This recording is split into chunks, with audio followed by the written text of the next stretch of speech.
In this tutorial, I will show you how to create cutouts and add a border in Canva.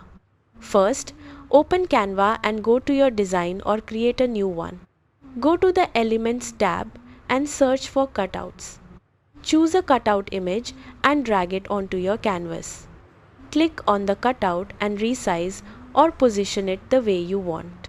If you are using your own image, upload it and click on Edit Photo, then use Background Remover to create a cutout.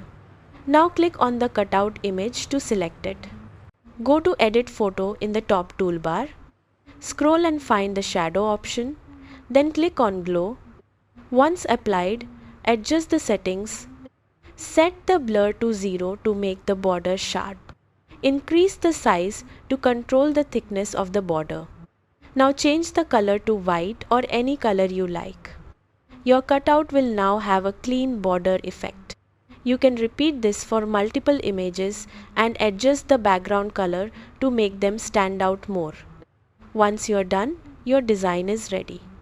That is how you create cutouts and add a border in Canva.